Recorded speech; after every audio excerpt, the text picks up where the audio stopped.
కొత్త rules follow కాలేక పైలట్లు లేక నెల క్రితం భారత విమానయాన రంగంలో సంక్షోభం తలెత్తింది. పైలట్లకు తగిన విశ్రాంతి ఉండాల్సిందేనని కేంద్రం స్పష్టం చేయడంతో ఇండిగో సంస్థ కుప్పకూలింది.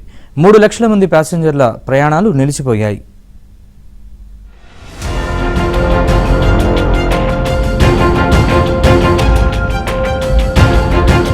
భారతదేశంలో విమానయాన పరిశ్రమ వేగంగా విస్తరిస్తోంది.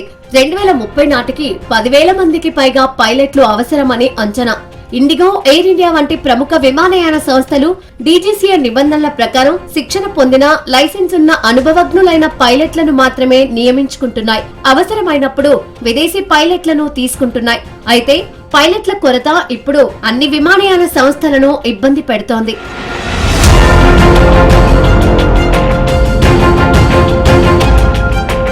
ఇటీవలే ఇండిగో సంక్షోభానికి కూడా కారణం ఇదే.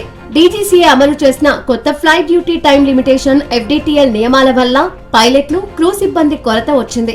ఈ నియమాలు పైలట్ల డ్యూటీ అవర్స్ తగ్గింది. 2025 నవంబర్ 1 నుంచి పూర్తిగా అమల్లోకి వచ్చిన తర్వాత ఇండిగోపై తీవ్ర ప్రభావం చూపింది. దేశంలో 65% డొమెస్టిక్ ప్రయాణికుల వాటాను కలిగిన అతిపెద్ద విమానయాన సంస్థగా ఇండిగో రోజుకు 2,200కి పైగా విమానాలు నడుపుతోంది. కానీ ఈ కొరత వల్ల వేలాది ప్రయాణికులు ఇబ్బందులు పడ్డారు.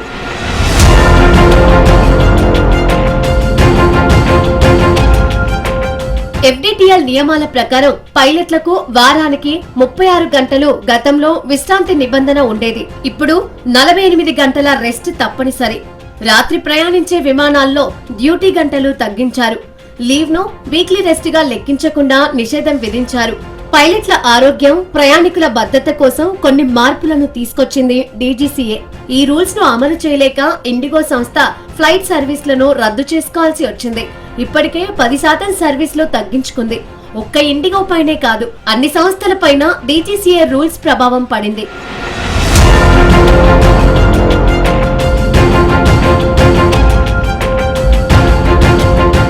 దేశంలోని 5 ఎయిర్లైన్స్ లో 4 సంస్థలు డీజీసీఏ రూల్స్ మార్చేలా చేయాలని కేంద్ర ప్రభుత్వంపై ఒత్తిడి తెస్తున్నాయి.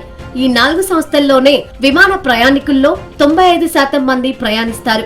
ఈ నిబంధనలను పాటించడం దీర్ఘకాలంలో సాధ్యం కాదని తేల్చి చెప్పాయి. ఈ విషయం పార్లమెంటరీ స్టాండింగ్ కమిటీలోనూ చర్చకు వచ్చింది. ఇండిగోలో సంక్షోభం రావడంతో ఆ సంస్థకు ఫిబ్రవరి 10 వరకు FDTL నిబంధనల నుంచి మినహాయింపునిచ్చింది.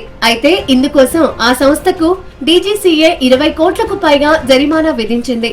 వరుసగా 2 రోజుల కన్నా ఎక్కువ నైట్ డ్యూటీ వేయొద్దన్న నిబంధనను సంస్థలు పాటించడం కష్టంగా మారింది. వారానికి 2 నైట్ ల్యాండింగ్స్ కు మాత్రమే ఒక పైలట్ కు అనుమతుంది. ఈ నిబంధనలను ఎక్కువ కాలం పాటిస్తే మనుగడ సాధించలేమని ఇండిగో, ఎయిర్ ఇండియా ఎక్స్ప్రెస్, ఆకాశ స్పైస్ జెట్ సంస్థలు తెలిపాయి. అయితే వీటి అభ్యర్థనపై కేంద్ర ప్రభుత్వం ఎలాంటి నిర్ణయం తీసుకోలేదు. ఎప్పుడో బ్రిటిష్ హయాం నుంచి ఉన్న రూల్స్ డీజీసీఏ లాంటి సంస్థలు అవి కంట్రోల్ చేస్తున్నాయి. పరిస్థితి ఏంటంటే పైలట్ షార్టేజ్ ఉన్నది. ఎక్కువ కాలేజెస్ పెడతామంటే పైలట్స్ యూనియన్ అన్న పడుతున్నారు. ఇతర దేశాల్లో పైలట్స్ ఉన్నారు, కొన్ని రోజుల మన దగ్గర పనిచేస్తారు, ఆబ్జెక్ట్ చేస్తున్నారు. అలాగే కొత్త ఎయిర్లైన్స్ తీసుకొస్తే ఎక్కువ విమానాలు ఉంటాయి, కాంపిటీషన్ ఉంటుందంటే ఇప్పుడున్న ఎయిర్లైన్ కంపెనీలన్నీ వ్యతిరేకిస్తున్నారు. ఈ అందరికీ వచ్చిన ప్రాబ్లం ఏంటంటే గవర్నమెంట్ దగ్గర అధికారం ఉండినా వార్త లేదు. ఏదో రకంగా వాళ్ళు ప్యాసింజర్లను మాత్రం వాళ్ళని బలి చేసేస్తున్నారు. ఒకటి కనపడేదంతా రోజు రోజుకి విమాన ప్రయాణాలు పెరగటానికి గవర్నమెంట్ సాయం చేయాలి. విమాన ప్రయాణికులకి మంచి అవకాశం ఇవ్వాలి. వేరే చెక్కు లేకుండా చేయాలి. అన్నిట్లకంటే గొప్ప ఇన్ఫ్రాస్ట్రక్చర్ రోడ్లు, ట్రైన్లు కాదు, విమానాలు. ఎందుకంటే దీనికి మెయింటెనెన్స్ లేదు, ఏం లేదు. ఆటోమేటిక్గా విమానాశ్రమాలు కడితే సరిపడతాయి. ఈ సెక్టార్కి తగిన ఇంపార్టెన్స్ ప్రభుత్వం ఇవ్వట్లేదు. పాకిస్తాన్ ఎయిర్ స్పేస్ సైతం మూసేయడంతో మన కంపెనీలపై భారం ఎక్కువైంది. పైగా ప్రభుత్వం కొన్ని రూట్లలో టికెట్ ధరలపైన గరిష్ట పరిమితి విధించింది. అయితే ఎయిర్లైన్ సంస్థలకు 2 ఏళ్ల గడువు విధించిందని, అయినా ఎయిర్లైన్స్ సంస్థలు ఎక్కువ మంది పైలట్లను నియమించుకోలేదని పైలట్లు ఆరోపిస్తున్నారు. ప్రయాణికుల ప్రాణాలతో చెలగాటం ఆడలేమని చెబుతున్నారు.